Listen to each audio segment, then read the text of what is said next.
tell you good night, 'cause I'll find a better one. Yeah, susceptible night before the moment flies.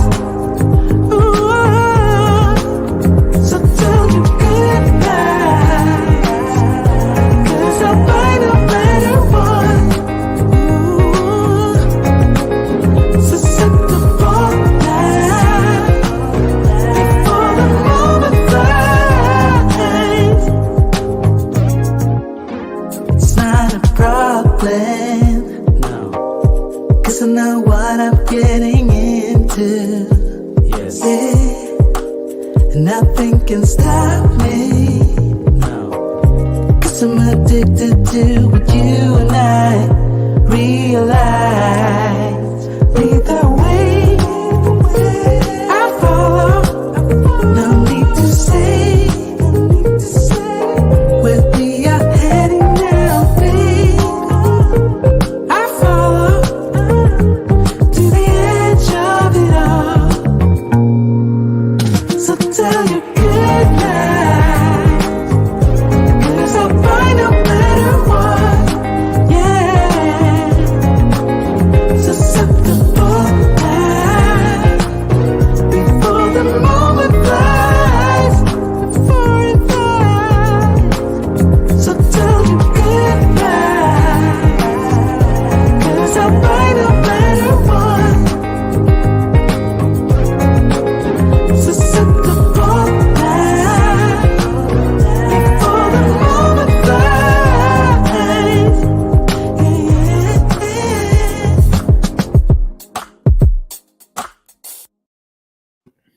All right, we are live. What is going on, guys? Welcome back to the Locked In Podcast, your home for personal development tips, sports news, music, and much, much more. We're back in the building, Philly. What's up? What's up? What is going on, guys? So, as always, I'm your host for the evening, Steve Ushler. Joining alongside me is my co-host, George Menshai. We got some guests in the building tonight. Welcome back, Rob Venture. Welcome back, Marius Raffaelli. And welcome back, Rich Mitchell. Pleasure to have you guys on tonight. Yeah, good to be here, man. Good to be here. Let's go. Philly sports. What a crazy time right now, guys. What a crazy ass time. Let's be real. We got the Phillies number one. So anyway, guys, our topic tonight is all Philly sports. As you can kind of tell by the promos, by the background. Tonight we're talking about sports, but what a crazy time. The Phillies are headed back to the World Series. First time since 2009, but I don't think really anybody expected the run that they're on right now. The collision course that they're on. To be facing the Houston Astros starting tomorrow night. We got, of course, our Philadelphia Eagles, the Birds, 6-0 right now, trying to make it to 7-0, which they should this Sunday, as long as they don't look at it as a trap game against the Steelers. We got the Philadelphia Union. We're going to be in the conference finals with an opportunity on Sunday to make it to the MLS Cup, which is crazy. They've never been there yet, so this is the first time in their franchise history they'll have a chance to get to the Cup. We got the Flyers, kind of shocking right now, 4-2. I think they played tonight. Sixers are on the struggle bus though right now. I don't really know what's going on with them, but they're 1-4 right now. A pathetic loss last night to Toronto, and pathetic loss, yeah. I don't That's a loss. Other than the Sixers though, right now, all the other sports, we'll probably talk the least about the Sixers because of that. They're not really too exciting right now. There's not really. I don't know really what's going on. There, we'll get there slowly. Yeah, the other four sports. About Duck River, sir. Yeah, the other four sports. It's crazy. Obviously, starting with the Phillies, I would say because they're in the postseason right now, and then the Eagles, obviously.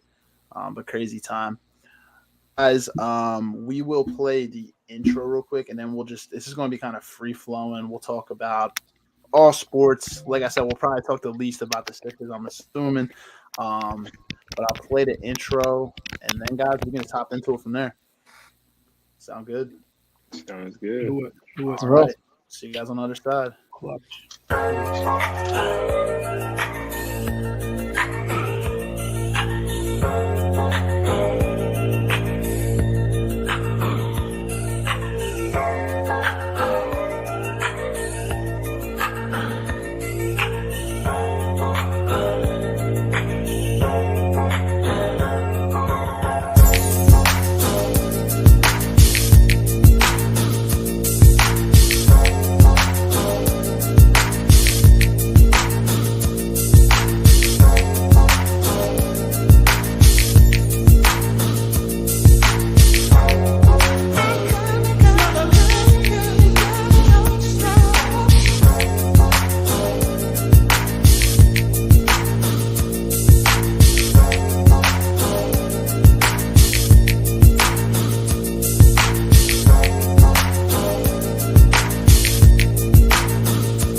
All right, guys. Like we said, welcome back to the Locked In Podcast. See a few people.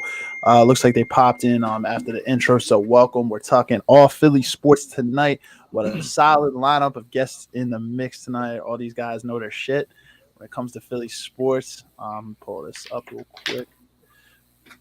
So without further ado, we're going to hop into in a minute. But guys, Philly in the house tonight. For that, we got to give the Dom DeMarco. Philly in the house, guys. What a crazy ass time! I'm honestly just gonna kind of hop right into it, guys. But if you're watching on YouTube or Facebook, hit the like button. If you're not subscribed on YouTube, hit the subscribe button. Hit the bell notification button to turn notifications on. We release content every single week. If you're watching in the comments and you want to chime into this crazy discussion here, drop your comments below. We always appreciate the feedback and the discussion. And just sit back, relax, and enjoy the pod. With that being said, guys, what a crazy time right now. We can just hop into it. I honestly, this is like one of the craziest times I've ever really seen in Philly sports. We're all like, besides like the City got the 4 for 5 right now, are just doing their thing. I'll start with the Phillies. Like it's a crazy there? Yeah. What are you guys' thoughts? Like, you guys think that they're going to be able to beat Houston? Houston's a great team, but they've been on a collision course so far. I'll be honest. I don't know if anybody's going to beat them. I know Houston's a really, really good team, but I don't know. I feel like it's like destiny right now. Let me say something to that real quick because, I bet y'all remember when Patriots went on that perfect season run and they got all the way to the Super Bowl, right? Remember? I think y'all know what I'm getting at right here. Yeah, one giant loss, man. That team beat them in the Super Bowl that barely made it to the wild card, New York Giants. So, and for us, I just feel like us being from Philly, we're used to being the underdog anyway. So that's what we rolled that wave, and when we beat the Pats, we took down a giant. The Pats are the biggest franchise in NFL history, and we took them down. And I feel like Phillies can ride that wave this year. Yeah, they really can. It's Are you like referring to the football side of it with the Eagles? You think they're gonna go? You think that the Eagles are gonna go 17-0? I don't think so. I think I do think it's a Philly thing, like being an underdog, like the media being against you, like everybody not really like it. Everyone always got something to say about it, fans and things. I just feel like when we get into that mode, I feel like we Eagles, like not even just Eagles, but Philadelphia in general, when we come together on that high, we usually, and I'm not here to jinx it. I'm just saying usually it pays off. When we get together on that high of like, we don't care what nobody says, we're gonna win. We all we got, we all we need. Mm-hmm. We usually come out. The city's usually an underdog city. It's an underdog mentality. So it's kind of crazy to see like all the teams on top right now. There's not too much to complain about in this city. And I feel like when you hear sports talk radio and stuff, most people always got something to complain about. It's very difficult to really complain about too much other than the Sixers. It's very difficult to complain right now. But I really think we thrive in this city off that underdog mentality. You get the Rocky theme going, and you got some Meek Mill playing. The city thrives off that blue. It's a very blue collar city. It's like it's an underdog mentality, like a fight back mentality type of city. You can make it anywhere. We thrive. We use that energy in our help, in our gain, and our fans. I mean, we get some of the best fans, some of the craziest fans, But truth be told, if they're not there trying to lift up and steal street signs and write something or piss in a curve, they're cheating their team. And then there's a fight or two. But our fans can be on the sports teams 100%. That's for sure. It's a really I agree. Yeah, I was gonna say, like, we're becoming kind of like how Boston was, like when Boston was winning championships left and right, and like and I don't think Boston compares to us though. I was telling Steve the other day when we were eating food and watching the game, it's like Philly isn't the way our fans are. We're passionate and we're such a tight knit community. It's like if you see another Eagles fan in another country, you just like, oh hey EAGOES Eagles. So like we're so tight knit in a passionate city for our sports teams. And I've been to other cities. I lived in another city. It doesn't compare to the Philly fans and the passion we have. So yeah, we're on top right now. We're killing it all across besides basketball, but yeah, I'm definitely excited and hopefully we can bring a championship with across the categories: baseball, football, shoot, hopefully even basketball, which I highly doubt. But yeah. Yeah, man. We need more hardware in this city. We need more hardware. So hopefully they can bring home a couple more. It'd be nice for the Phillies, obviously, to get another World Series. Eagles on a crash course to the Super Bowl. I mean, honestly, when it comes to the Eagles, there's not really much competition in NFC as of this point. The NFC looks bad this year. I don't know what's going on, but Brady looks bad. Rodgers looks like the whole NFC just looks like trash, except for the NFC East. I'm gonna be honest, Dallas, New York for the Giants, even the Jets, but they're in the AFC. But the tough teams that we would have to face, I would think, anything could happen in the playoffs, but the tough teams that we would really have to face would be the AFC. But we wouldn't face them into the Super Bowl anyway. If we get there, but it's really shaping up to look good for the Eagles. Obviously, the Phillies are already there right now. We're in the World Series. They got a very tough opponent in Houston. Houston is very legit. They were the top of the AL. They're going to be tough, but I feel like in baseball, it's not always the skill. It's just who gets hot at the right time. And the Phillies are red hot right now. They have a lot of momentum going forward. They have a lot of momentum, the Phillies, and they're just everything took them to where they're at now. They could win it, but we'll see. I mean, I don't want to say the final word, but yeah, Houston did have wiped the Yankees, which I thought was kind of like wow. So I thought that was interesting, but yeah, like you said, it's about the hot hand, and the Phillies got the Philadelphia behind them, so hopefully we can give them the hot hand. and we're 5-0 at home right now in the playoffs, so this place comes. So they're playing Friday and Saturday in Houston. I think Monday they come back here to Philly. Monday, Tuesday, Wednesday. On Monday at the bank, it's going to be rocking. It's going to be crazy. It's going to be crazier than it's even been like prior right now. I don't know how you really get crazier, but it's going to be absolutely nuts. It's going to be tough for Houston to come in here and win. It's going to be difficult. I think you never know. They go into Houston tomorrow night and they take game one. It's going to change the entire narrative because Houston right now is 7-0 in the playoffs. They have not lost. So if they go into Houston tomorrow and they get game one, they've already gotten game one in every series so far. They get game one, it's going to change the narrative. I will say one thing about this whole thing. Like, as far as the Phillies, I don't know if you ever heard what Big Papi said about Philadelphia. Big Papi has said that Philadelphia was the hardest place he ever played in while he was in the MLB, and that says a lot because he played for Boston. And there's a lot of crazy rush. So he's going beyond his, the Boston New York rivalry and baseball. He's going beyond that and saying the Phillies were tougher than New York, than all these other teams, and this is the toughest place for him to play at.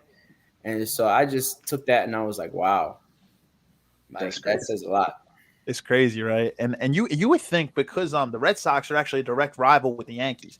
It's like the Cowboys and the Eagles. That's that direct rivalry. So that's actually very shocking that he said that. I love Big Papi Ortiz, David Ortiz. He's a man. I actually kind of used to somewhat like the Red Sox when I was growing up. The Phillies obviously my team, but just because of him and Manny Ramirez. That's also kind of a team player, and he's actually been a very big supporter of the Phillies. If you can kind of tell, like when they're announcing, like he's actually a lot of them guys are against the Phillies. It just seems like, but he seems like he's kind of for us. But he's an incredible ball player. But that really does say a lot that this was the toughest place for him to play. Thomas is in the comments right now. His webcam's not working, so he can't join us on the camera. But he's in the comments. He said, "Have y'all noticed that people are way more nicer to each other as well since October started?" October is the bully prevention month. That's why. I mean, hey, when this city sports are winning, it's all good. It's all good. There's no trouble at all. When they're losing, it gets bad. Yeah. We're the city of brotherly love when we're winning. We are. It's definitely brotherly love right now. When we're winning. It's a rough city. It's a rough city, but if you play here, you can make it here, kind of make it anywhere. The people support you here.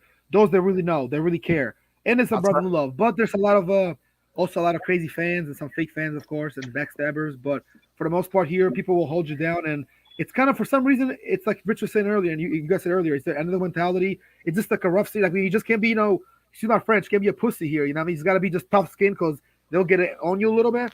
because they critique you a lot. I feel like, but like I said, there is some bad fans everywhere. I guess right. We can agree on that. But the fans here get behind you, and that's why also it helps a lot. Sometimes the players. That's why like Popular Tees even said that things like that. Yeah. Because I noticed that over the years, many players in different sports and disciplines have said this. That played in this franchise in Philly. So even the Union. I mean, look at the Union. We'll get to the next in a few a few minutes. But the Union is also doing very well. And it's not easy to play in America and MLS. I'll tell you what, going off to the happiness in this city, that Dallas win over Dallas, it makes things nice that Monday morning when you win on Sunday. I'll tell you what, you win Sunday night. Some of us, we watch a game, like me, Mario, and Rob, we all watch a game together. When you wake up that Sunday morning, you drink your coffee, you get up, you feel good going to work. You're like, I'm actually in a good mood. Like, Eagles just beat Dallas last night. Like, you know what, man? It's always nice, man. Like, I'll tell you what, bro. If the Phillies manage to split in Houston, bro, the mood come Monday morning, man, is going to be even better, dude. Because we'll have home field. Citizens Bank is going to be rocking, man. And if we go undefeated at home, man, that World Series is going to be coming down Broad Street. I'm telling you. Yeah. Do you guys remember when we won in 2008? Yeah. Yep. Yeah. So I was in high school, and we literally got off early. To go to the parade. They literally shut down the schools, and we got to leave. That's how crazy the city is sometimes about their sports. Yeah, I was down there, man. I was a sophomore in high school. And so it was the beginning of 2008. So I just become a sophomore, and it was actually my birthday was when the parade was. It was on Halloween. My birthday's on Halloween, so it was actually it was my birthday, Halloween, and the Phillies parade all in one day, man. It was like crazy fun time. But I was definitely down there as well. It was fun. But I will say, nothing beat the Eagles parade. The Eagles parade was just that was the best one probably by far. Oh my god. We love the Phillies, but this is a football city. This is a football city, obviously. Yes, I would sir. say football and baseball's big here too. I mean, but football primarily, yeah. I would agree. Yeah, it's the number one. Yeah, man. That Eagles parade was amazing, dude. I'm so glad I got to go. That's something that I'm definitely going to tell my kids, when I get older and stuff like that. I have all the photos, all the videos saved from that day. It was just a wonderful, joyful experience. You just never know when the next one's going to be. I mean, it took them 60 years to win the Super Bowl, man. Yeah. I mean, I hope another 60 years pass by, but you just when you can. Yeah. I don't know. They look good now, but nothing's guaranteed. We thought the Phillies were going to repeat in 2009, and it never happened. They won that game 1 against New York in 2009 in the World Series, and everybody thought it was over. I remember talking to Chris Mitchell, and I remember I was talking to him about it. He came over my crib afterwards. We're just like talking. We're like, yo, man, they're about to repeat. And then just as you know it, they lost like 3 straight games. They were down 3-1 in the series. So, yep, I mean, and you can thank Hideki Matsui for that. The dude tore us up, man. Yeah, you just never know. You just never know when you're gonna have a chance again. We got spoiled, no wait. Oh, that's actually a good point. I'm just seeing the comments. Somebody said the Giants are 6-1. Yeah, man. I mean, they've been the most surprising team of the league this year. I can't believe they're 6-1, man. The whole division, has actually improved a lot as well, man. Washington won as well. I think they're 3-4. Dallas won. They're 5-2. So even though we're undefeated, man, the other teams are gaining ground. They're not that far behind. Yeah, for real. Saquon's back, and then Brian Dable is Brian Dable's a fantastic coach. So and that Giants defense is legit too. They have a very good defense. That's why I be saying, like, I don't understand why people use the excuse say Eagles have an easy schedule. Like we beat the Vikings are ahead of the. I mean, we can't really do much about not having too many strong AFC opponents because AFC is not our freaking we're in the NFC, so we're not going to have a bunch of AFC opponents. Being the Buffalo Bills or the Kansas City Chiefs. I mean, I feel like those are the only teams that everyone seems to mention that we haven't beaten, and it's just like, dude. We're not even. That's not our conference. Like, what do you want us to do? We can only play who's in front of us, and then on top of that, Vikings are 5-1. Cowboys are 5-2. And then we're going to be playing the Giants this year. We already beat Washington, so if we beat the Giants, is it going to be like, oh, you guys, what will they have to say to us? Because we're beating teams who have good records right now. Yeah, we're beating the top of the NFC. Teams. And to be honest, that's always a discussion to play Kansas City or Buffalo. So what? 2 teams. So what? I mean, to be honest, like if we played the Jets, will we beat the Jets? Yes, we. I don't care if they're 4-2. We would beat the Jets. The Giants will be tough, but I firmly believe we will beat the Giants. I think they'll come to play. That's a division game. We play them twice, but I know we'll at least win one of those games. And then we're playing Aaron Rodgers. Yeah, the Green Bay looks like trash this year as of right now. But we have to play Rodgers. Like who do you want us to play? Like they want us to play Kansas City or Buffalo. I'm gonna be honest. I think if we played Kansas City in our building, we would beat Kansas City. Buffalo will be tough. That'd be an interesting game, but what's so special about Buffalo? Much better than us. They're a really good team. They're solid, kind of like the Eagles. They're good all around. They're good on all sides of the ball. That's a good competition for us, Buffalo. Good defense. Man, you can't. I don't know why people are complaining, man. You play who's on your schedule. That's play who's in front of you. You have no control of your schedule, so the team comes up, man. You got to beat them. That's just the way it is. People always have to hate. I mean, the Eagles are not even ranked number 1, man. They have Buffalo ahead of us. How is that even possible? How's that possible? And they got Buffalo 1, man. I couldn't believe the rankings when I saw them. They said Buffalo 1. I'm like, how? We're undefeated still. Dude, we played Minnesota and Dallas too, and we beat them. Those teams are top of the top. The only team we haven't played that's the top of the top in NFC right now is the Giants. We beat Dallas. Like Philly, Dallas, New York, and Minnesota are the top 4 teams in the NFC right now. So we played 2 of them. And we are one of them. So the only thing we didn't play is the Giants. I don't know what they want from us. When we play Green Bay, supposedly when we win, it's because the other team is bad. So at the time that we played the Vikings, supposedly the Vikings weren't good after we won. And then when we played the Cowboys, supposedly the Cowboys aren't good after we beat the Cowboys now. Oh, wait, we need Dak. Dak, what in the heck? I'm trying to keep from cursing, guys. I'm trying to be better. I can curse a little bit. Not too much. But how was Dak playing before he got hurt? He wasn't good. He wasn't good this year. I don't know why they think he's a top 5, top 7. To me, he's not even in my top 15 QBs. To be honest with you. I mean, yeah, they did play Tom Brady week 1. Fun fact, I think Tom Brady's undefeated against Dallas. So anytime Tom Brady plays Dallas, you can just chalk it up at the L for Dallas. They can't beat Brady. Brady in his career. I know what I'm going to put my money on. Yeah, I believe he's undefeated against Dallas. But I mean, he did play in the AFC for a lot of years, so he played for New England, so he didn't play very much. But I don't know. It's an interesting ride. I mean, we already broke down the schedule earlier this year on the podcast, but you look at who they're playing. They got the Steelers, they got the Texans. Those games. After that, I think you have Washington again.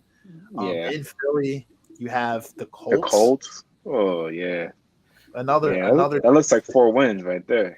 I'm not gonna lie. I know. And then you have I think Tennessee. Tennessee will be interesting. I think they're 5-2 or something like that, or 4-2. They look all right. They got Derrick Henry obviously, and but that's going to be a redemption game because AJ Brown's going to get to play his former team. Yeah, it's going to be interesting. That's going to be interesting. And we have Green Bay. Green Bay, they while they don't look that great right now, they still have the bad man, Aaron Rodgers.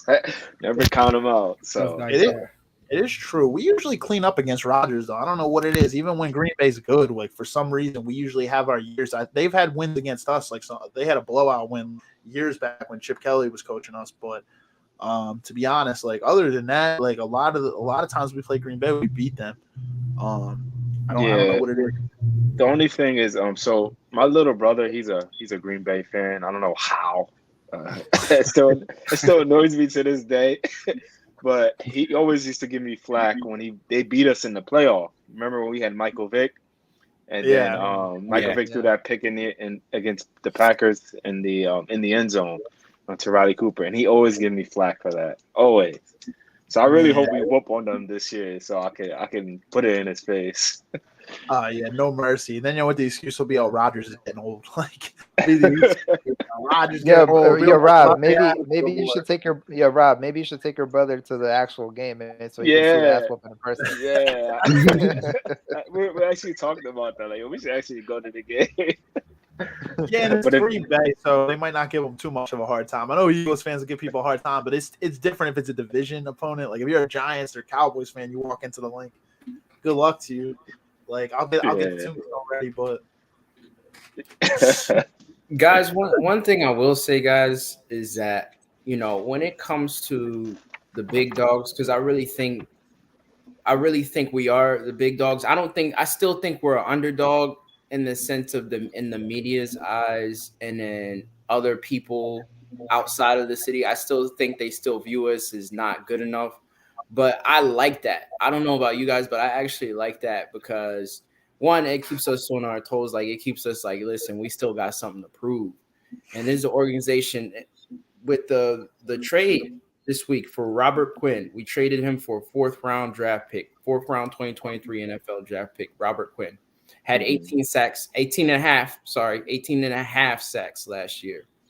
So I just feel like from the top down in this organization, we're like, yo, we're ready. Like we're not gonna let up until we get some gold, until we get something to lift up at the end of the season. I feel like we're not gonna, just like from the management, like from everything top down, the organization, you can see that we're not even done yet. And even with the rumors about the Alvin Kamara trade coming up, it's a good time to be Eagles fan. It just feels like we finally are in a place that the organization, Philadelphia Eagles organization, is just as aggressive as the fans are.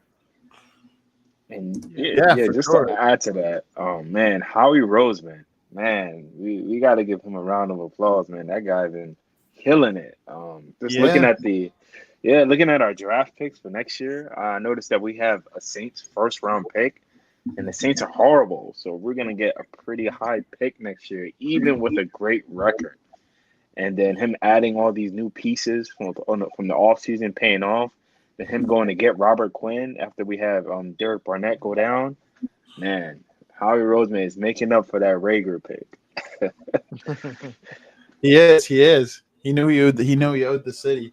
To be honest, I was like, it was hard for me to like really want to watch the games last year, man, because Howie Roseman had like ruined it like for me. But I'm like, you know what? Like, I had to be honest, he redeemed himself, 100%. Like he redeemed himself. He had a great off season. He had a great draft. And now he's continuing to make moves during the season now. Getting Robert Quinn for what, a draft pick or two, like crazy. And then I think he should win General Manager of the Year once the season's over with all the moves and the acquisitions he's made. I think he's deserved it. Yeah. And how about and also Sirianni, man, like second year coach, like look what he's doing, like second year ever coaching the NFL. Now look what he's doing. It's crazy. Very true. It's going to be exciting time for the Eagles, exciting time for the Phillies, exciting time for the Union too. And I feel like the Philadelphia Union, because their soccer, this isn't really like a huge soccer city, but they don't get talked about as much. They don't get as much coverage as the big four sports in the city. Obviously, with hockey, with the Flyers, Sixers with basketball, and then the Eagles football, and then Phillies with baseball. But the Union are on a tear too, and they were the number one team. Marish, you can correct me if I'm wrong on this one, but I think they had a similar record, like a very close in terms of points. I think that they were tied with LAFC.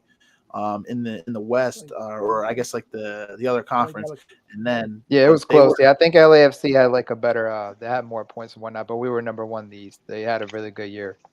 It's crazy. I was looking the other day; they're actually both had the same. I think it's 67 points. They both had 67 points. So I wonder if they go to the NMLS Cup, who would get the home field in that one. They both have 67 points. I think that might go through like win losses. I have to see. I have to see what the head-to-head record is, and then it depends because I think they play each other twice. It's tough, man, because I feel like the Union have a grudge. Like I feel like the Union have a bone to pick with LAFC because, LAFC, because of their record being, just as good as ours, they topped us out and got the supporters shield over us this year. So I do feel like the Philadelphia Union are going to want to have like, hey, listen, y'all took some gold from us that we felt was ours this year. It's ours, yeah.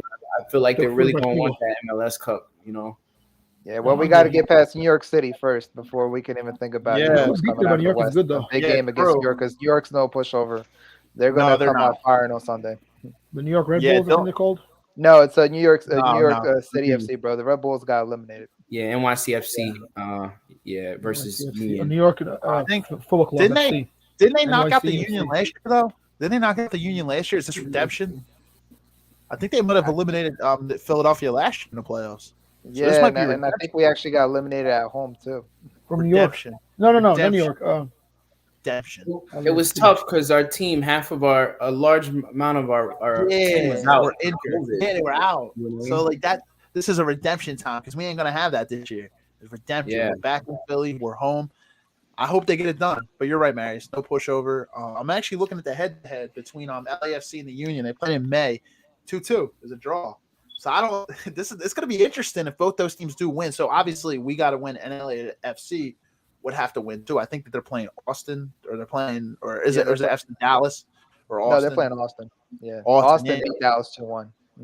Okay, yeah. So they're playing Austin. Hopefully Austin can win. I don't know. Like LA would be tough, but I don't know who would get the head-to-head. It's going to be interesting. It'll obviously a lot of factors will play into it, but obviously both those teams have to win first to even get there. But Sunday is looking pretty exciting. We got a fun weekend of Philly sports, guys. Friday. I gotta just to go back to the Union real quick. I gotta give Jim Curtin his props, man. The head coach of the Union. Yeah, coach. He was just announced. He was just year. announced coach of the year 2 days ago by the MLS committee, man. So Oh, shout out man. to him, man. He coached these guys well. The Union shattered the record this year, the most points they ever had in team history, and it showed on the field, man. And the lowest, the best defense in MLS in their own Union history as well. They allowed the lowest. So I was like, shout out to the coach, man. He deserves his props. Hell yeah. I don't know if I know Rich, you've been to a game. Me and Mary's been to a game. I'm not sure if George and Rob, you guys have ever been to a Union game, but I mean the stadium, I really like it. It's really, really nice. You get a nice view. Chester's obviously not the nicest area, but I mean the stadium is nice. I like it down there. It's a fun. Yeah, time. that view of the bridge is pretty cool when you sit on the other side. Yeah, you got to Barry Bridge. Me and Marius went there once to a game. Nice. Yeah, We did go to a man. Union game. And Right? I wanted to point out Thomas's comment here. He said, "This is going back to the Phillies. This is another storyline. Is Hector Neris? He was a former, essentially bullpen pitcher, closer for the Phillies. He's returning to Philadelphia. He doesn't do well under pressure situations. He said, can't wait to see how the fans treat him here. You know they're gonna boo him, and he's gonna. They're gonna welcome him with popcorn and candy, man. They're nice. This ain't Doug Peterson coming back. This ain't Doug Peterson coming back. Where you want a Super Bowl? It's that's gonna be funny. They're gonna get loud as hell. But what I saw a thing that came out the other day. It says starting yesterday, what a time for Philly sports. Like if you see the schedule, they would line up. So last night the Sixers played. Tonight the Flyers play. Tomorrow you got the Phillies. You got the Phillies on Saturday too. Eagles and Union on Sunday. And then you got the Phillies Monday, Tuesday, Wednesday. Thursday night football for the Eagles. And then Friday and Saturday, if it goes to 7 for the Astros series for the Phillies and Astros there. That's crazy. Like, It's about to be a good week. what a lineup. What a lineup. Bro, talk about a sports hangover. It's gonna be crazy. It's gonna be a fun weekend. We got Birds and Union on Sunday. That's a doubleheader. I think the Birds play at 1, and then the Union play at 4:30. I think so. It's gonna be right after. Okay. No, that's good. Sorry about that. No, but that's good. Like for me, I just feel like this keeps people out of trouble. It keeps people busy in the city because they're all focused on sports. I feel like us winning, as Maris said, and like Rob and everyone was saying earlier, like listen, like people are nicer to each other when they win. Like when people were winning, like in this city, everyone's nicer, everyone's focused on sports. So I hope it stays that way. You know what I'm saying? Of course, if we win all out, I don't know how nice everybody's gonna be to those streets out there and to them poles, but hey, I mean, listen, it's worth it. I wonder if there's any stats or data that crime drops a little bit when all the Philadelphia teams are winning in Philly. That's hilarious. Like when the Eagles won the Super Bowl, people in the city were just hugging each other. Like it's like people never seen each other before. It's crazy. Yeah. Yeah, Rich wasn't lying, man, about them polls, man. Even though they got greased, people still found a way to He was still climbing, man. I'm like, bro, don't you guys know that poll lives matter too? Yes. They loaded them up with that Crisco. I need the statistics to know how many polls are being Were climbed violated and how and many broke polls or are being climbed. greased. violated. It's gonna be in the Guinness World Record, man. How many poles have been greased in one day? Philly's gonna be Dude, number we saw it one. all 4.5 years ago when the Eagles won a Super Bowl. It was crazy. It's almost a repeat. We'll see. I mean, hopefully it doesn't get Yeah, I changed. remember when they won the Super Bowl. I think We were I there. think it was me, you, Steve. We all went to Common, and they were climbing up those poles at Common Avenue. I was like, God damn, They people are were going burning crazy. down. They're pissing everywhere. They're fights. People are getting drunk. Yeah, it was Philly bad. gets pretty wild, man. I mean, that's the thing we kind of need to avoid a little. But it'd be fun to be there and see it because it's so surreal, but it's just so unnecessary. Just fans just get it's an excuse to go wild, a little cuckoo, a little loco. And if you're a Cowboys fan, they see you, they'll throw a bottle at you too. You better be careful. I'll see you guys They'll down drag south you. Philly when the Phillies win the pennant. I'll see you guys down south Philly. It's gonna be nice. Yeah, I was on Broad Street when the Eagles won the Super Bowl. Man, the cops had they were on horses. People were going crazy. And one guy, I don't know if y'all saw that video going around. The horse pooped on the street, and the guy put his face in it. Oh my! You gotta be kidding me. Yo, You talk about Philadelphia passion. That is passion. That is too far though. Oh my! They said our city's that we eat shit, like literally. They were saying, Somebody will eat shit just for the sake of that's poopy passion. That's passion. That's beyond. That's not even a fanatic. That's too far. That's too far. Yo, I do hear that horse poop is a good source of protein, right? Oh man. Oh man. Y'all some fuck shit. Yeah, that's what happens in the Phillies. Man. That's crazy. Yo. Oh man. Somebody probably sit on there too. Just sit on the fucking horse shit. Be like, yeah, go Sixers or go Eagles or Phillies. You know, probably somebody and shirt off, right? Paint a face and tattoo right here. Probably the nipples pierced. Like, yeah. Dude, have you guys ever seen the Eagles fan? The big dude with the big belly. He's got the tattoos all over, like the I-95 logo, the Eagles. Like, you ever see like the chubby dude? I know what you're talking about. You know what I'm talking about? Like they always have him on the news and stuff. Yeah, his name's Rob Dunphy. He actually went to judge with me and Marius. Yeah, we high school together. Yeah, I remember that. Wow. His name's Rob. Yeah. I'll have to get him on the pod sometime. Yeah, dude, he went to judge. I think he started at North Catholic and then he went to judge and he graduated with our class. But yeah, dude, he's got the he's a cool ass dude. Yeah, man. Like it's they always got him like showing with his shirt off. Like he's got like an I-95 logo tattoo, like an Eagles, a gritty, like for the Flyers, the Phillies. Like I think the Fanatic is like in his belly button. It's crazy. Wow. Like, that's a diehard right there. Yeah, for real. Like then it has like the Love Park sign. Yeah, you know, like wherever he moves, everybody's gonna know where he's from. Yeah. No, you gotta get him on here, man, and gotta get him with the tats out and all. So everybody got gear. People come out with tattoos. Speaking you of got people coming to the game after work, you know. They come to the game like looking like fans. In a few weeks, we're gonna have a former Eagle. He was on the pod last year. We're gonna have him coming on in a few weeks. So if any of you guys are around, you guys want to come on. He's a former Philadelphia Eagles defensive tackle. Speaking of people coming on, maybe I should get Rob Dunphy on for that one too. That'd be interesting. I think it's gonna be George Ware. Yo, Steve, you can have Rob be the mascot for the Fresh and Fit podcast. I'm sorry, not the Fresh and Fit podcast. I apologize for the Locked In podcast. My bad, I misspoke. What? They're like, okay. My bad, guys. You're gonna get entertained. Yeah, right. You're good. Hey. So, yeah, you boys get entertained, man. Y'all gonna get in canceled. the background too and everything. All the ladies in the background just sitting there. They got a microphone, but they're not really saying much. The one, you know what I'm talking about? That's freshman.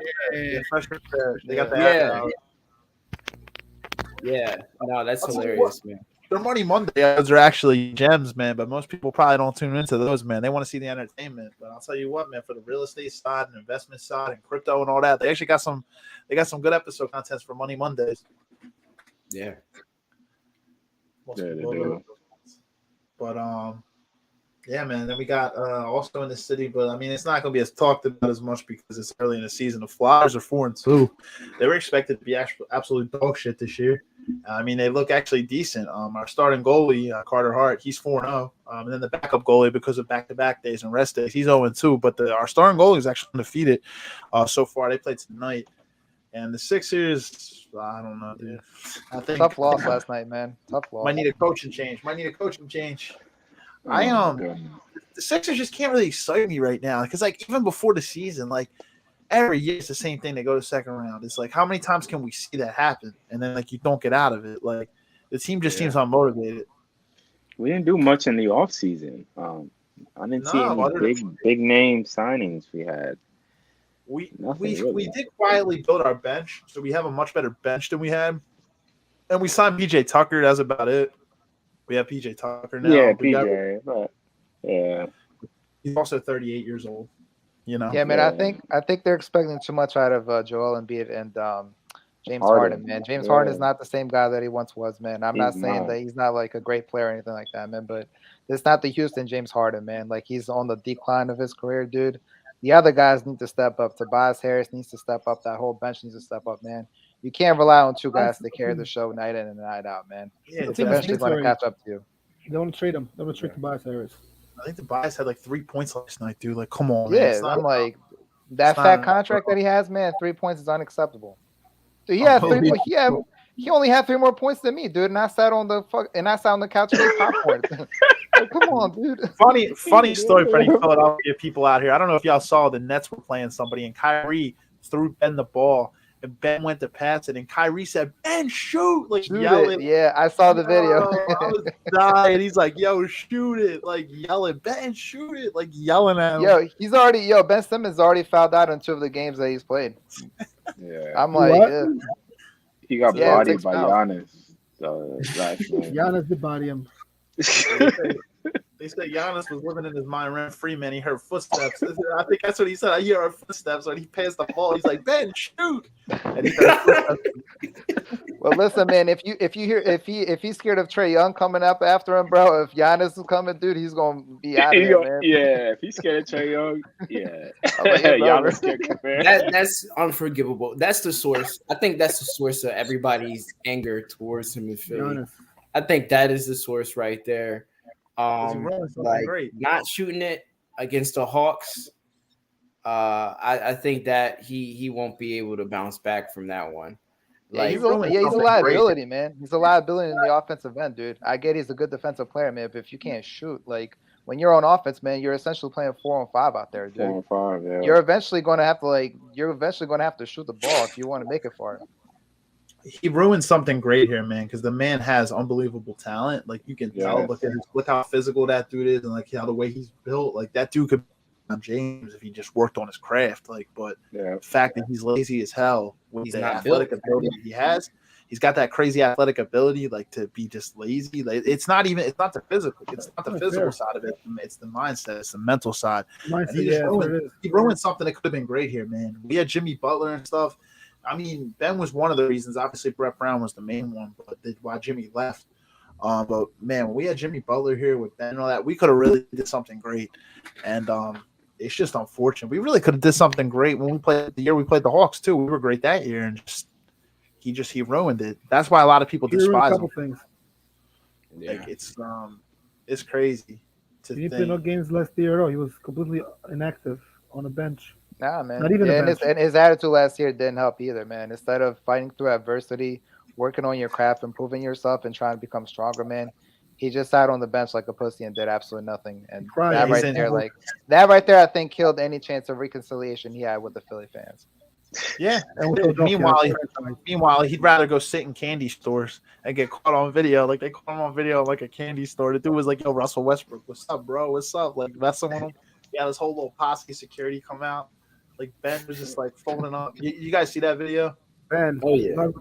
I've seen it. Sitting in a candy store. He has no dog, man. He has no dog in him. He's too privileged. He's too privileged. Yes, he grew up spoiled. Yeah, that's exactly what I was gonna say. Lazy, too careless with it. He's just indifferent. He don't give a shit. He never went to work on his shooting. I mean, it's terrible. Yeah, he needs to start working out with his brother, man. I hear his brother's teaching him how to shoot. Well, dude, obviously it ain't working, man. I mean, go find someone else. He wasn't built for Philly, like he said. He doesn't have that dog in him. He's not built for a city like Philly. Philly will be hard on you. They'll love you if you do well, but they'll be hard on you if you're not living up to your potential. And this girl I knew who worked at Noto, She told me she used to always see Ben Simmons there at the club. Like, bro, why are you not working on your jump shot? Why are you at the Leonardo, club? wow. She told me she used to always see him. Like, I'm like, what?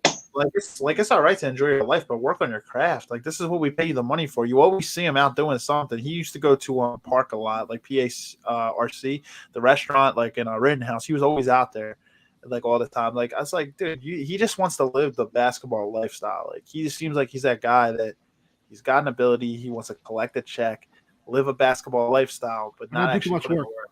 Not actually put in the work. Just kind of like let the skill just play its power. But skill and talent can get you so far, or athletic ability without the proper time, the work, putting your service in there, practicing. Yeah, but you're never going to be respected that way, though, man. If you take the easy way out, man, the men are never going to respect you. Yeah, you have You're never going to earn the respect of your peers, man. It's only a matter of time now before Kyrie Irving and Kevin Durant get sick of him, dude.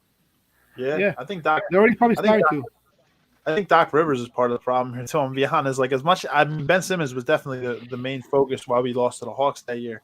But you gotta understand, Doc Rivers blew two 20-point leads too. He like not calling timeouts and making the correct adjustments like in the playoffs. Like that's like unacceptable. I feel like Doc, he gets like a lot of praise because he's got that. He's hanging on to that one championship from the 08-09. He feels like Joe Girardi for the Phillies. Like he's holding on to that 09 championship with the Yankees. Like it's like the same thing. Like man. What saddens me is that we're kind of wasting Embiid's prime. Like this is the key time to utilize Embiid's prime to project us to a championship.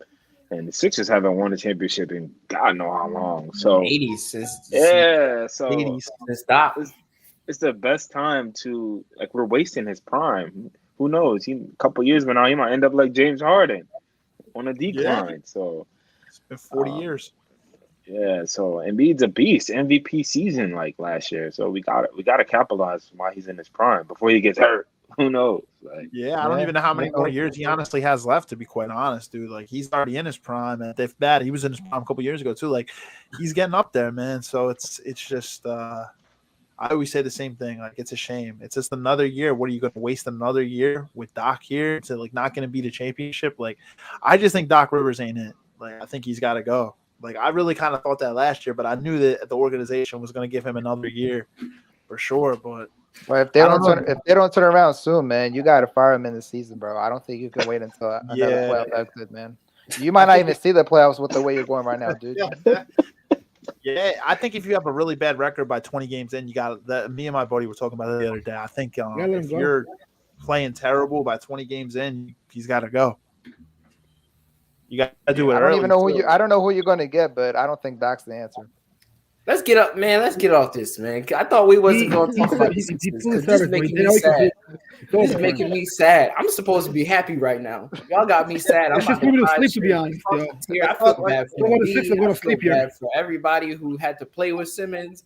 I feel like Simmons was someone trying to pass the ball, they ain't never going to shoot the ball, and you in basketball, and it's called basketball. Bouncy, shoot the ball. It's a basket and a ball, and get it in the basket. I thought that's what is that Simmons? That's why you pass the ball. Is it the first thing you learn how to shoot a basketball? Yeah, Rich, listen, throw man. it in there. Do something. Yeah, Rich, I am what I am. It is what it is. Oh my God, yo, hold on. Fucking Simmons. I'm gonna try to share this screen to get the move back. That's like dang. So I have a theory though. Do you guys think that Ben Simmons made the pros based off his physicality that really helped him? Or because obviously he can't shoot the ball, which is a fundamental thing. So you think maybe his physicality that really helped? Body type and his daddy. His dad, definitely the body type, the fact that he's tall and athletic. I mean, the height helps, of course. He can play enough for a glorified what do you call it? Not the Rocker. What do you call it? A glorified pickup game, and maybe the B leagues in NBA is really not up to par. He has the talent to set above water, but he doesn't ever be shot. I'm gonna play a Phillies hype video to change the mood. We gotta go back to positivity here. Right. Somebody told me if Ben Simmons wasn't 6'10" and was like 6 feet, he'd be a UPS driver. Yo. Is that why my packages are late, bro? Yo, he was hanging out Noto when he was supposed to be delivering packages. You know, no chilling there with the rappers, huh? Bro, I ordered that shit express, man. Ain't still ain't arrived yet. He didn't know how to shoot it in your mailbox. Yeah, he's gonna end up getting the fence, not the mailbox. So that's the problem. Yo, he didn't show up to work. He said I'm going through something. I'm not. My back hurts. My back is hurting. Instead of dunking it in your mailbox, he passed it off. I broke my back. Spinal. Yeah. Spinal. I broke my back. Broke my back. Spinal. Yeah, every Back time he problem. throws the mail in the mailbox, he misses like his free throws. He can't shoot. He misses. He delivers the mail. The wrong my house. back. Fucking bad, man. Let me see. I'll push real quick. Let's see. Should kept Cedric Rodriguez for Ben's dumbass. They've got Bryce Harper, they've got Aaron Nola, they've got Zach Wheeler, James Realmuto, Nick Castellanos, Kyle Schwarber. Do they have enough to dig themselves out of this hole, though? Harper suffered a broken left thumb on a 97-mile-per-hour canal that rolled inside and high towards his shoulder. The reigning NL MVP immediately fell to the ground in pain for several minutes, and the Phillies announced that he will be out indefinitely and will undergo further evaluation in the next few days. This is backbreaking to the Philadelphia Phillies.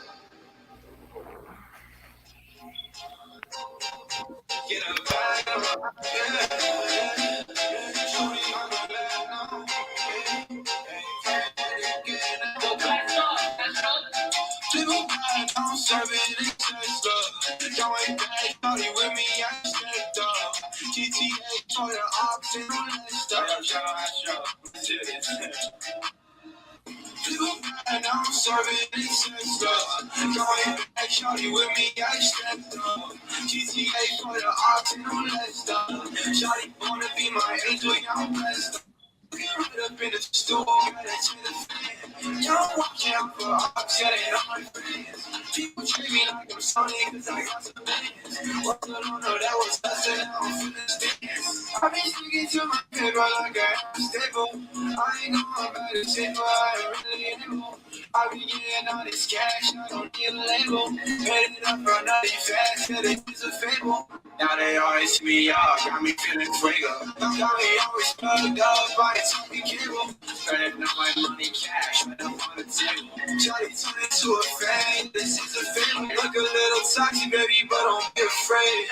Baby, you a goddess, you expensive like the rain. We gon' mess around, baby, fat that shit to Spain. All you gotta do is come to me, we on the way. And I'm serving excess. Going back, shawty with me, I stepped up. GTA for the ops and all that stuff. Shawty wanna be my angel, yeah, I'm blessed up. Cooking right up in the stool, got it to the fan. Girl, walk out for ops, yeah, they not my friends. People treat me like I'm Sonic, cause I got some bands. What's going on, that was us, and now I'm feeling stance.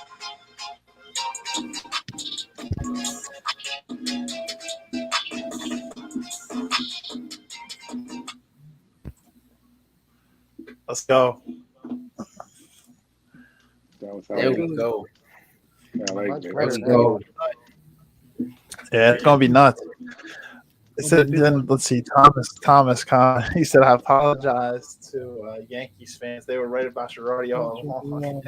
Oh, I mean, he did get the job done in 2009, so I can't take that away from He him. did, but I'm gonna tell you one thing. Their team was stacked. payback is good.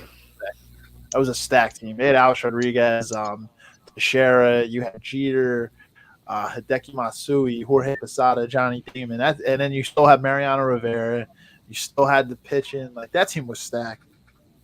So it was really Girardi. It was just a stacked team. I don't know. Yeah, I'm actually a little bit surprised they didn't win more championships after that, man. Their squad was stacked. Looking back, Yeah, they say the Phillies got back to the World Series before the Yankees. How crazy is that? crazy. Ironically, right? Oh yeah, Steve. Just to answer your question from earlier, bro. I was looking at it while you were playing that video. They're saying here that LAFC actually has home field throughout the entire playoffs. So even if they get to the finals, over the Union. Yeah. Yeah. So even if Probably a the better Union gets record. to the finals, if we end up playing LAFC, we'll have to play in LA in the final because LA has home Oh, field. go Not Austin. easy, but we can beat them. Yeah, go Austin, yes. It'd be nice for Philly to have home field, like if they play It should be somewhere Austin. neutral, like Chicago or something. Yeah, because I don't think the finals 2 legs. I think the finals 1 leg. You only play one match. One game. If it goes to a draw, it goes to a penalty shootout. Extra time and Right. penalty shootout. hmm Yeah, it used to be I think 2 legs back in the day, but I think like a few years ago they changed it to now. I think it's only one game. One final game, yeah. It's gonna be interesting, man. This is gonna be exciting time. I don't know. Phillies Hey, and man. Eagles. It's gonna be crazy. The two championships that we actually have the most recent are both the Eagles and Phillies. I mean, the Sixers and the Flyers. 10 years apart. Just 2008. those teams 2018. haven't won it forever. Sixers has been like 40 years. For the Flyers, it's been almost 50 years. I think 1975 was the last time the Flyers won the cup. Which is crazy, man. The people who were children back then when the Flyers won the cup are now seniors, bro. Think about that for a second. Yeah, Yeah, true. I was like, damn. 2010 was our closest chance. Wow. Yeah, that's wild. 70s. Yeah, I'm hoping we get the. I'm hoping that I get to experience seeing the Sixers and the Flyers win a championship. I would love to see that. Yeah, I that's- guess. What were you saying? Yeah, I Rob? was gonna say. Yeah, I was just gonna say real quick. That's one thing I'm grateful for, that I was able to see my Eagles win the championship in my lifetime, because I actually know a couple Eagles fans that passed before that happened, and they never experienced that. So, man, it's definitely a grateful thing to experience that in your lifetime, Yeah. with your city winning a championship. So Yeah, and the Eagles was the biggest one because this is a football city, like I said. So for us to be able to see an Eagles championship is unbelievable. I think the Eagles and the Flyers and the Sixers. I don't know. Like, there's a big Sixers fan base here now. I think they're like even with the Flyers and the Sixers because there's a big Flyers fan base too. But Yeah. and I've seen the field championship. So I've seen the Lincoln Financial Field, the Eagles championship. You get to see the Citizens Bank Park field, like the Phillies championship. If the Union win, that'd be their park championship. But the Wells Fargo Center never gets no love for championship. Sixers and Flyers, man, those indoor teams can't win it. They can't get it done. hopefully, before we're all seniors, the Sixers will win one. I know, in the Flyers too. I'd like to see the 4-for-4. I'll win it all here. Like Yeah, Boston. It stings and stuff when opportunities, like looking back on certain opportunities that the 76ers missed, being garbage for a while and coming out of that stage. All the draft picks that we missed. I mean, we missed draft picks like Jason Tatum. Oh, don't talk about it. Stuff like that. Man. Like, I'm just like, man, like, I mean, I see like Howie's like, all right, yeah, we miss playing stuff with Howie, but at least Howie listens to the fan base and is like, well, here, let me try and make up for that. Like, let me try and be more aggressive in free agency. Let me try to compensate in some way. Whereas the 76ers don't necessarily do that. And I think that this offseason was a reflection of that. Yeah, Rich, don't forget about that Kawhi shot, bro. That really, really hit the guy. I really think we could have went to the finals that year, man. Had it not been for that shot. Yeah, that was the year we had Jimmy too. I know, man. Yeah, our closer. And then we let him go because Why? Ben Simmons' feelings got hurt. So And Brett Brown. It's crazy. The Sixers. They like what the Sixers were. I will say with Tatum, nobody really knew Tatum was going to be like that. Like I think everybody's leaderboard was going to be taken. Who went that year? We took Fultz, right? Wasn't it Fultz? Fultz. Yeah, Markelle I Fultz. think everybody yeah. had Fultz as that number one. Everybody had Fultz as that number Yeah, one. what like, the hell happened to him, man? He went to Orlando, then I haven't heard shit from him. Yeah, and people tend to think that we could have got Tatum and got the one and then took Tatum from them. I always say that I highly doubt that. I don't think Boston was that dumb. Boston definitely made a behind-the-scenes deal with the Sixers, whereas they's like, we'll trade you the number one, but you cannot take Tatum. So there was probably some type of agreement that Boston was getting Tatum no matter what, because we already knew who was number 2 that year. L.A. Lonzo Ball. Yeah, so the Lakers needed a point guard, so they were taking Lonzo, so they knew they weren't going to take Tatum. But the Sixers, like, it was either Fultz or Tatum, so they probably just agreed. They knew we wanted Fultz. They had them sign something by behind the scenes where they could not like take Tatum. I don't think Boston was that dumb, and I don't think Danny Ainge was that dumb. People tend I to. was just about to say, man, Danny Ainge was the manager for the Celtics at the time, bro. Yeah, he's not stupid, man. He knows what he's not doing. dumb. He's not dumb. That's why I said like he's not stupid.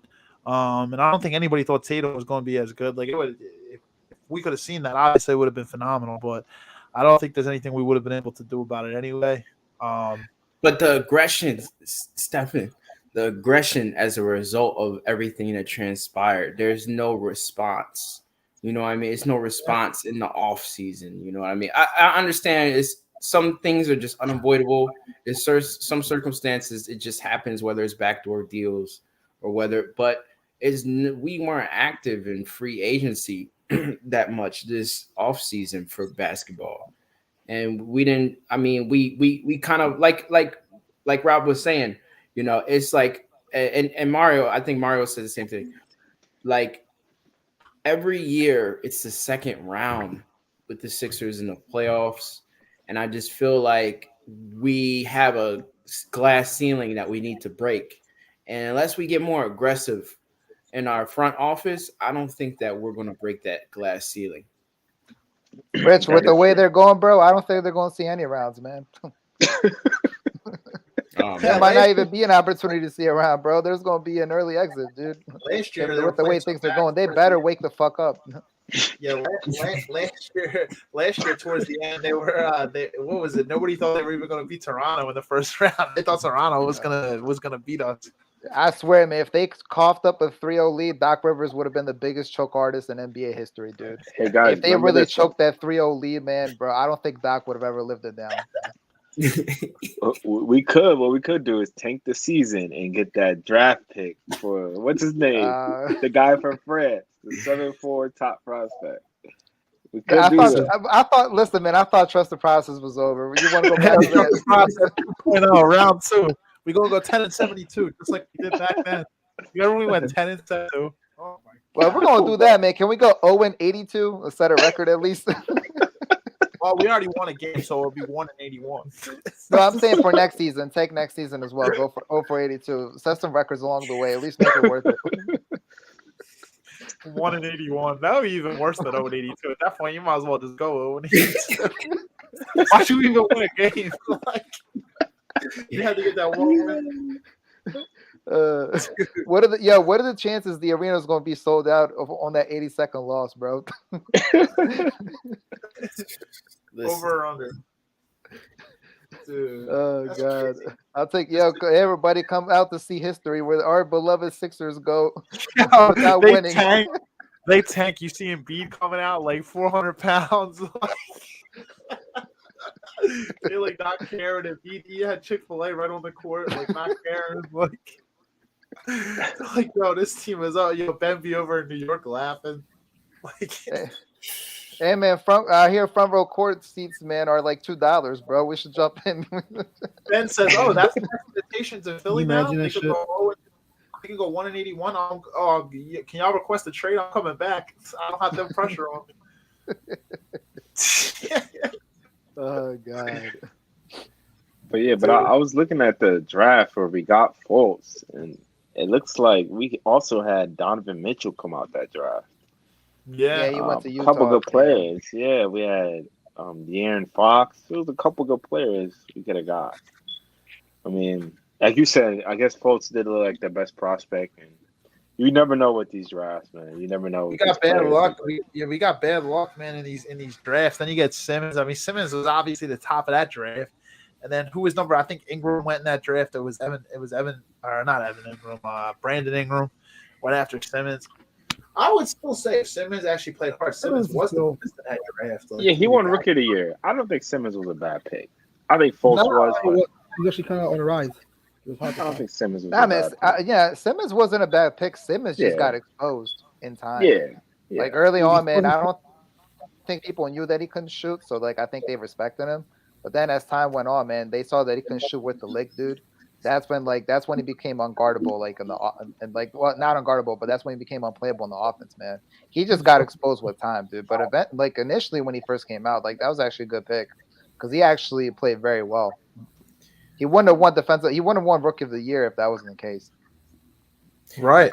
Listen, I think the saddest part is that, and then I'll make this statement, and then I have a question for everybody here.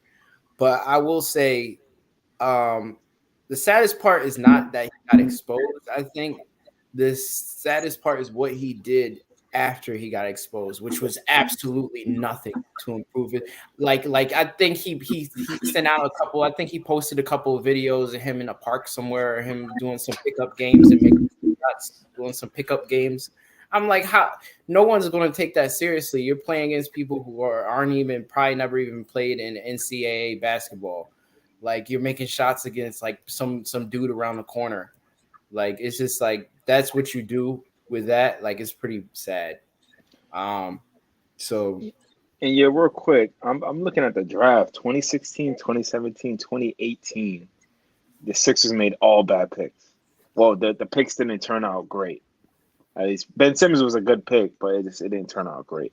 Like we had the first pick for 2016 and 2017. Obviously, in 2017 we got Fultz, and I'm looking at Fultz was disappointing, man. Considering he was disappointing, and I'm looking at 2018, and it's saying we got Mikal Bridges. The dude is with the Suns now. Like, yeah, he didn't even last. They traded Mikal Bridges the night they drafted him. They got rid of him. Who'd they get? They got Zaire Smith and like a pick or something. They got Zaire Smith. They got rid of Mikal Bridges and traded him for a folding chair. Zaire Smith. Like Zaire Smith is nowhere to is like I don't even know where Zaire Smith is now. Yeah, traded him for a folding chair, dog. He's actually Devon Givens is I don't know if you guys listen to 97.5 The Fanatic. Devon Givens, and I think he's the best one on there. That's actually Devon Givens' cousin, Mikal Bridges. It's like his cousin. Like that's crazy, man. Like so he's like his second team's the Suns. He's a big Sixers fan, but he's like, man, he's like, I don't know why they did my cousins like that. That's crazy. Like, let me see. Sixers trade Mikal Bridges. Yeah, so it looks like we just been doing horrible in the draft the past few years. That's probably why we're here where we are now. Yo, they 38 minutes. For real, 38 minutes after they drafted Mikal Bridges, they traded him for Zaire Smith and a 16th overall pick to the Suns. Yo, like 38 minutes later. Let me ask y'all a question. How y'all feel about Nola pitching? He's going to be the first on. Phillies already announced it. He's going to be first up. How do y'all feel about that? Nola, because he gave up the last time he pitched. Didn't he give up, 6 points, right? 6 or 7. Yeah, he gave up 6 runs, I think, to San Diego. Yeah. What is your opinion on him? I like Nola. Nola's going to have a redemption game, I think. No, Nola's a really good pitcher. He honestly, at some points of the season, almost considered our ace over Wheeler. So Zach Wheeler's obviously our ace, but I think Nola's gonna do well. We just got to score runs for him. I like that move. Yeah, I agree with Steve, man. I like Nola as well, man. We just gotta put runs on the board, man. I mean, because Houston's really, really good. Like I said, we gotta split in Houston, man, to have a chance. Because if Houston goes up 2-0, man, that's gonna put massive pressure on us to perform really well at home. Whereas if we split 1-1, the pressure is then going to be on Houston because they're the favorites. So I think Nola's going to do well. It just comes down to run production. I'm gonna be honest. As crazy as it sounds, like even if there's obviously we don't want to go down 0-2, but if we go down 0-2, I still have faith that the Phillies can come back and win this series because I think they could. I really do believe they could win all 3 at home. The way they play, but the series it's 2-3-2, so they get 2 on the road to start, then they get 3 at home, then they get the last 2 on the road if it goes 7. Right, that's what I'm saying. See, if they split, Houston might not even have a chance to come back home, man. Because under that pretense, bro, if we win over our home games, we'll win the series in 5 games. So that's why I think it's important to get that split. Yeah, to get it. Even if we don't take game 1, if we take game 2, I'm not sure who's going to be on the mound for game 2. So Nola will be game 1. I'm assuming they'll probably have Wheeler, unless they're going to wait till Wheeler has the game at home. I don't know how they're going to do that. Let's see. Wheeler pitched on Sunday, so that's. I think they go off a 5-day rest when you pitch. Yeah, but we've had a whole week rest, so it's going to be a very interesting. It's going to be a whole interesting situation of what they're going to do. Maybe they'll put Ranger in for game 2 in Houston, then have their ace Wheeler on the mound start. I don't know how that they're going to do that, but I trust Rob Thompson. I trust Topper and his decision Yeah. making and what he'll do. So Yeah, me too. Yeah. gives us They the got to best. get hot, man. When they get hot, they get hot. I will say that about the Phillies. When they get on it, they don't play. If Like they hit it's against Houston, they're legit because they really have an opportunity to win. Because Houston's pitching is actually really, really good. They have really sound pitching. They got Verlander, I'm assuming, going in game one. I didn't look at who's pitching for them game one. I'm assuming it's Verlander, Justin Verlander, who was their ace. But they got Yeah, phenomenal pitching. and their bullpen is really good too, man. Their Really bullpen good. is legit as Top well. of the league. They got very good Mhm. pitching. That's what they know So for. They play compact. They got good pitchers. Good hitters. But we've been on fire lately, though. So I don't know. I mean, it's about getting those leads, brother. Winning some of the. yeah, baseball's a sport. When you get hot, you can win. The Phillies were a perfect example in 08. They were like the last seed coming in that year too, and they got hot. I will say, I always say this though. We did play Tampa Bay in the championship. How we played Boston that year. Boston was hot. Tampa upset them in 7 games. Got to the World Series against us, then lost in 5. Like had we played Boston, it would have been I think it would have been more challenging. But Not remember the saying hardest Phillies part. Because the Red Sox were amazing the year too. They've always been good. They've been our biggest rivals. It's always been a Philly versus Boston thing a little bit in East Coast. You have the Yankees. not in baseball as much because Boston, you got to remember they're in the AL. Oh yeah, yeah.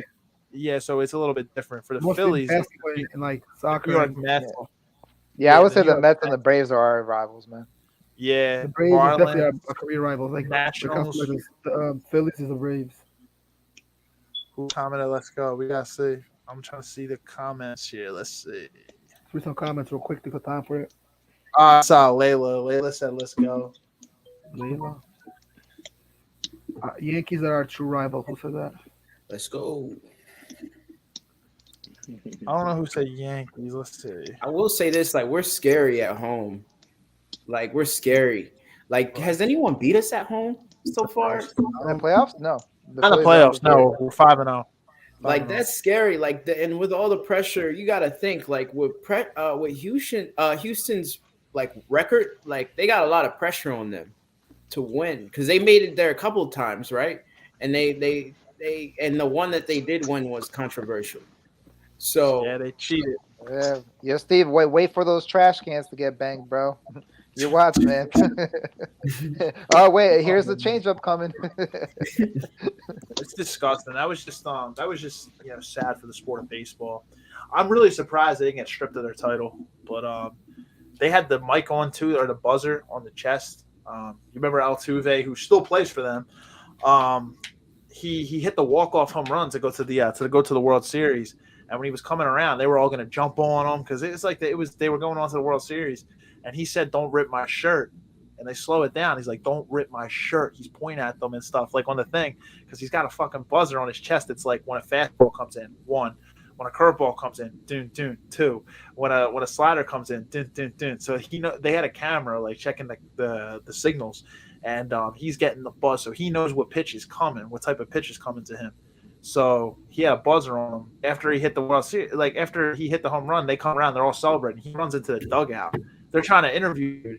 He comes out with a different shirt on. They're like, "Where'd you go?" He's like, "Oh, I had to go to the." I don't know what he said. I don't know if he said he had to go to the bathroom or whatever he said. But this dude comes back out with another shirt on.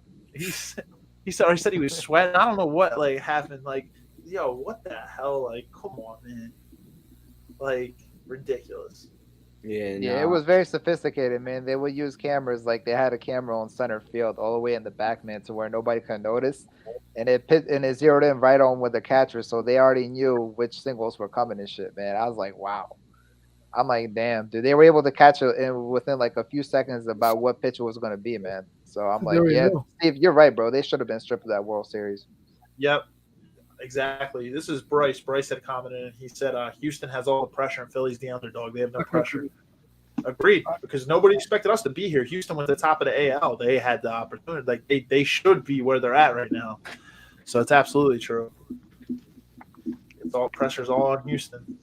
And they've been to the World Series a couple times since then, and they lost both times. So this is like that third time's a charm mentality. I don't know. That's embarrassing for Houston if they lose again in the World Series. Like It's franchise. Yeah, that's bad. it's always going to be like they can't win without cheating. If they lose to us, like that's going to be the narrative. They cannot win without cheating. Because who knows if they win that championship in 2017 if they didn't cheat. That's the thought process. Yeah, it's Sad. that pressure, man. It says thinking, am I going to lose? Like, I can't lose a third time. I can't lose a third time. Like, it's just that stuff's going to get to him, man. We can't. But do you think? I would say, do you think that's gonna drive them to give them more of that dog to beat us? Like maybe we don't have that chip on our shoulder compared to Houston. I think that they will have that. I think that Houston will have that drive, but I think that the Phillies do have that dog in them. They have that drive because we expect the Phillies to be where they're at right now.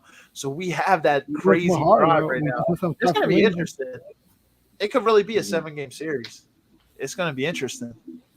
Now, if the Phillies roll over them like they did the Braves and like they did to San Diego, I would be thoroughly shocked. Like that's crazy.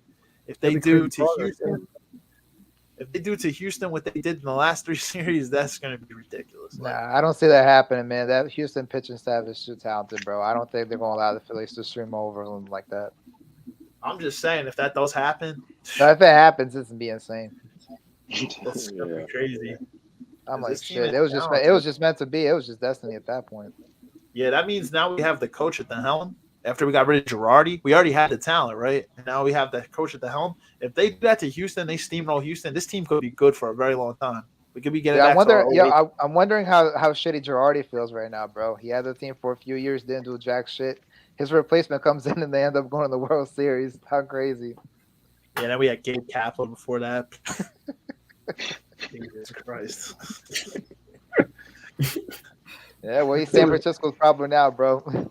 He was working out harder than the players, man. You ever see how shredded that dude? He's like a bodybuilder. Like they said, he was eating like crazy, weird like foods and shit. Like the shit he would eat. Like he was trying to put the players on like a diet. Like what the hell? Like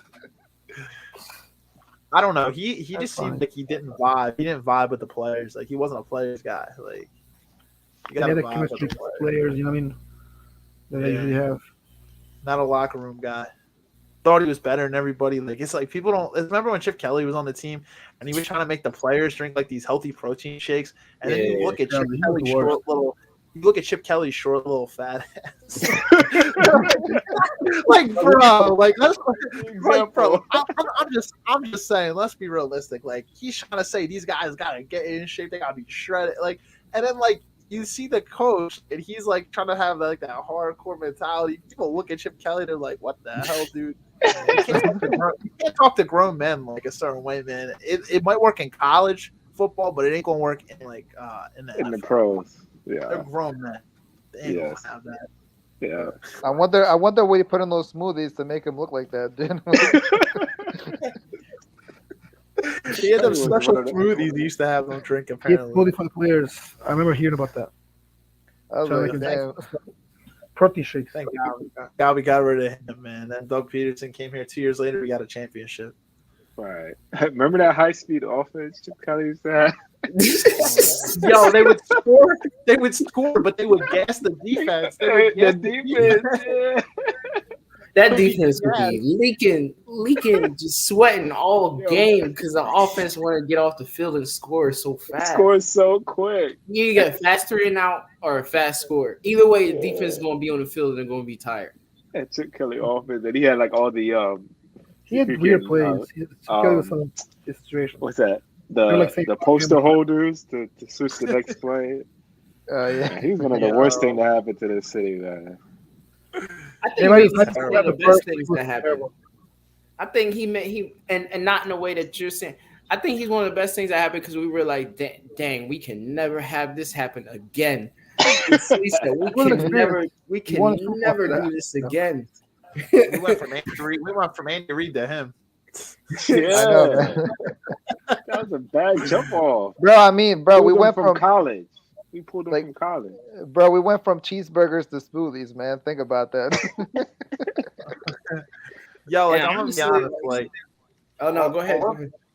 All of our coaches that we've had that have been good since Reid left have all come from the Andy Reid coaching tree. You feel Doug Peterson, and then what's his name? Sirianni came from where? The Colts, right? With Frank Reich.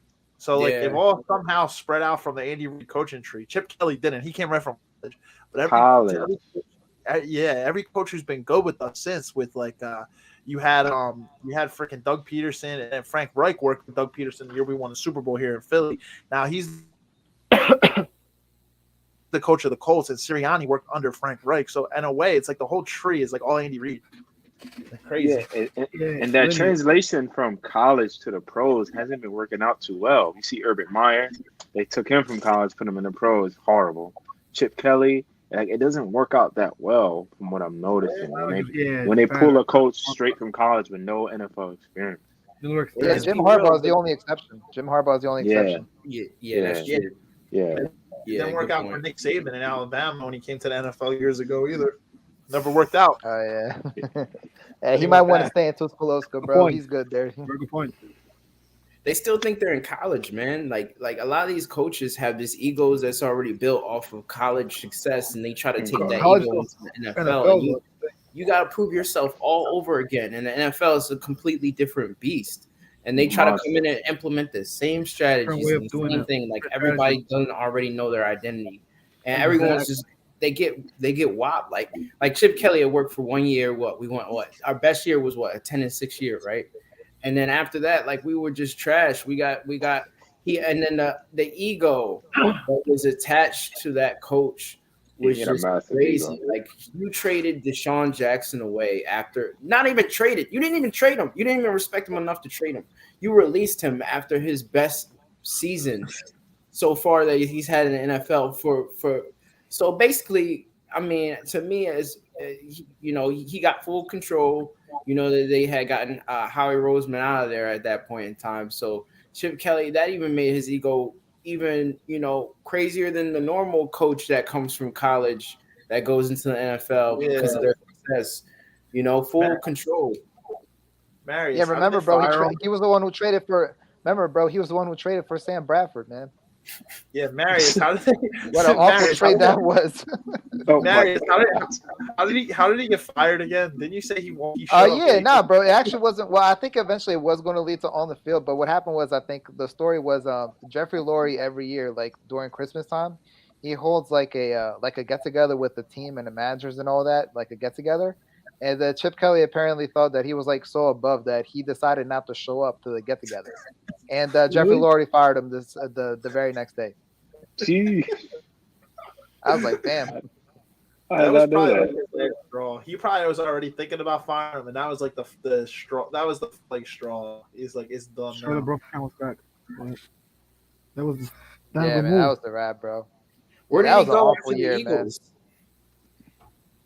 What's that? What's up? He went back to college. The Eagles. I think he went. He's coaching at UCLA now. No, but he went to another NFL team. San Fran. Oh yeah, he went to San Francisco. He was a head coach. San Francisco. Yeah, he was a head trash. Oh, yeah. No. Yeah, he went to the Niners. He stayed there, I think, for 10 games. Then they fired him. And then he ended up going to. He was there for 10 games. So, they let him go. It wasn't just us. Yeah, the Niners gave him the boo, bro. They're like, yeah, we having that trash over here, man. We got 5 rings. You don't belong here. The thing is, Oregon's in the West Coast, so I think Chip Kelly thought that San Francisco is like Oregon. So and then they ended up letting him go. So yeah, we should have gave him the Dallas for the clapper.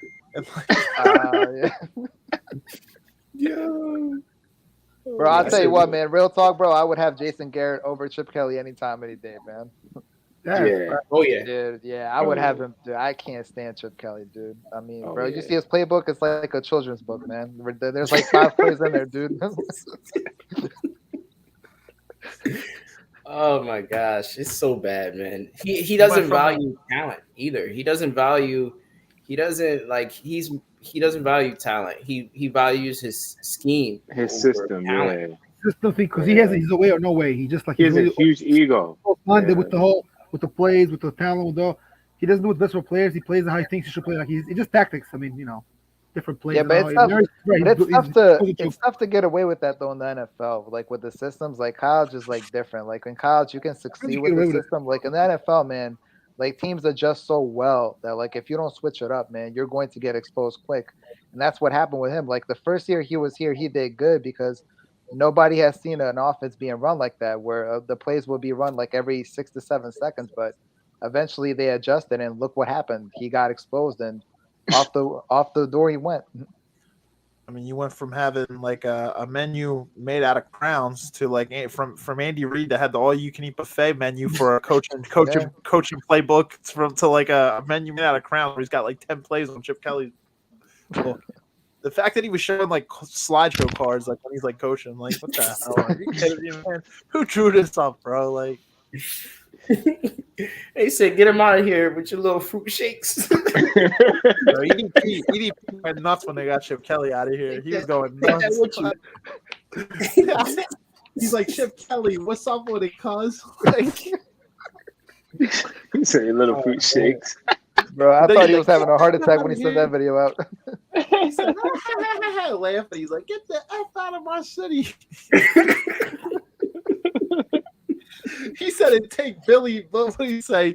What did he say? He said take Billy Davis with you. Yeah, take that shotgun shit and that other shit. He said big old Billy Davis got in here too. Like the defensive coordinator. He said, get Billy Davis and Chip Kelly out this city. Oh my god, man, it makes me cry, dog. How bad that situation was. Like it was so sad, like going through it as a fan in during at the time. But I'm glad we can like laugh about it now. Like I'm glad we can just be like, that's a part of the past. It's like one of those weird relationship or weird phases that you have, and then you look back and you're like, man, what the F was I thinking about? I'm like, can I just have that season back, bro? It's like going from like a shitty ex to like leveling up your life with like someone new. It's like, yo, like Doug Peterson came in and up the game for the Eagles. Like we're able to win the championship. Then you look back and you just laugh at like all the stupid shit before. Yeah, I still can't get over him trading LaShawn McCoy though. I'm not gonna lie. Yeah, I'm still bitter over that. Was that the trade that trade that Alonzo was in too, where we got Kiko Alonzo, or was that the other? Yeah. When I saw that, I was so mad. We got Booty Maxwell and Kiko Alonzo. Kiko Alonzo was an Oregon guy or something too. I think that's why he wasn't the Oregon guy. Yeah, he was trash. Oh my god, he was, man. He was garbage. And then I think he released Deshaun Jackson because he threw up a Crip sign. They're like, oh, he's in a gang. We released Deshaun. Like they like thought he was in a gang because he threw up like a sign. It looked like he's throwing off the Crip sign. And then oh, you're fired. Like that. After all that all them yards, all them long balls, because that's the only thing that will really get Eagles fans going is those like deep passes, man. I can't remember since Deshaun Jackson that we had a player, you know, and now we finally do, and even now not into the same extent, but we do. Watching really, yeah, like we had someone when Jeffrey was here, somewhat. I don't know, like. But we haven't had a really good number one receiver like we have with AJ Brown since T.O. Yeah, that's from what I'm saying. Yeah, there you go, baby. Terrell and you got Devontae Smith. They're both studs. Exactly, studs. Like this is our best receiving core in a while. Like Macklin and Jackson were good. Don't get me wrong, they were really good. But that star status that we had with Terrell Owens, where defenses were scared, we have that with AJ Brown. Yeah, he's got the ability. Right, exactly. It's going to be interesting. Beast, George, I seen your boy had a video with AJ Brown, right? Your boy Cozy. Yeah, he was at the hotel there. He was at the pyramid. He had a video on his Instagram, yo, because he works at like a hotel, and he was like, "Yo," he's like, "It's AJ Brown," and he's like, "What's up?" And AJ Brown's like, "Yo," like chilling there, and he's like, "That's the Cowboys." AJ Brown was like, at the pyramid, bro, top of the building, like the fourth biggest building in the city. Yeah, he was there. He goes to that club there where all the millionaires go. Yeah, AJ Brown goes there. But I'd seen him like there before too. Like Cozy showed me some videos, and he was there before. Yeah, it wasn't the first time he was there. Yeah, AJ Brown was there. That's crazy. Like, yeah, man. It's good to have players that the defense is afraid to tackle.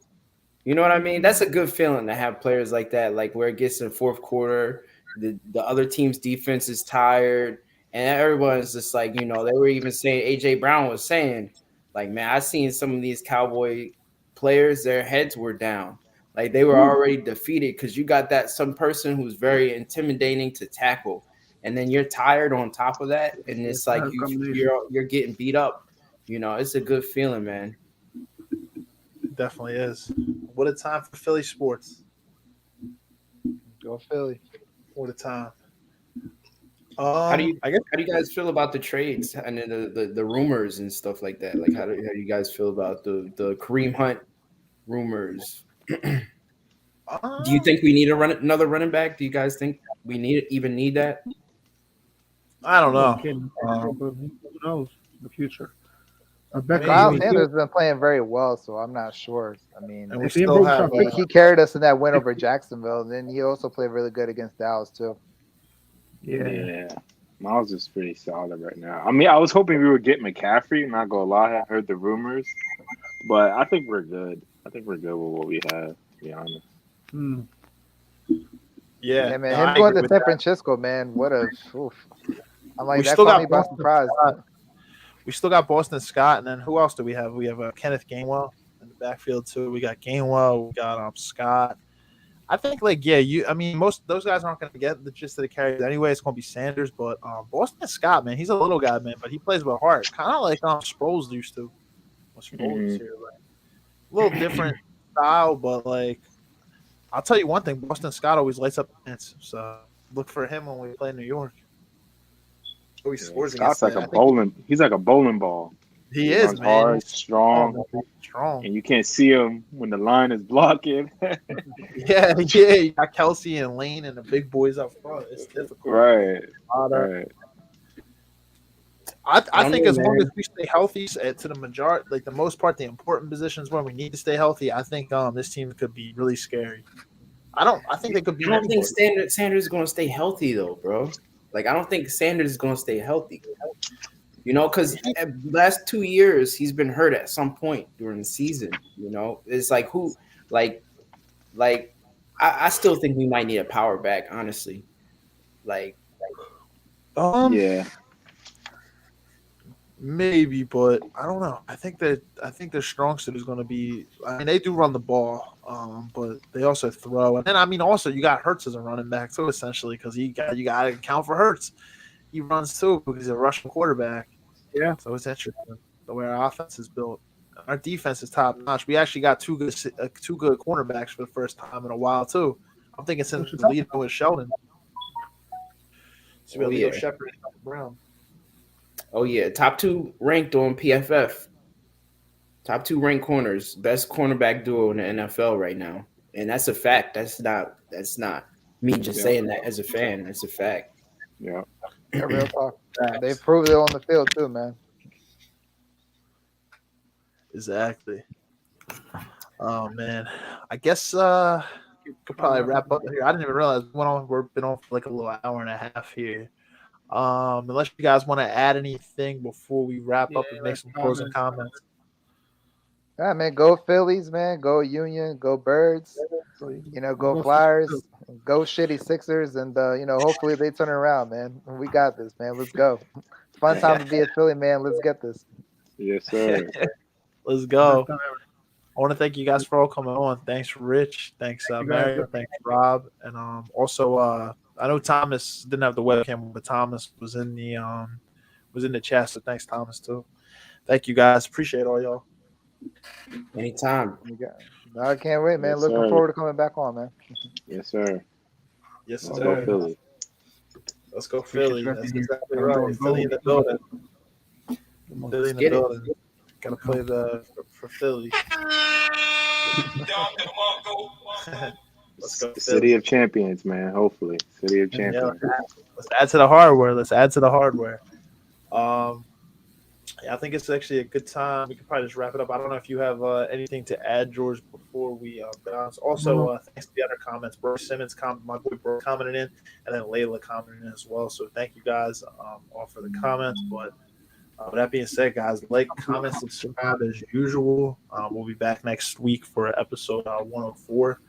It's crazy. Time is just flying. It's like I can't believe it's like it feels like just yesterday. Summer was just here, and now it's like already we're almost at Thanksgiving. Wild, crazy time.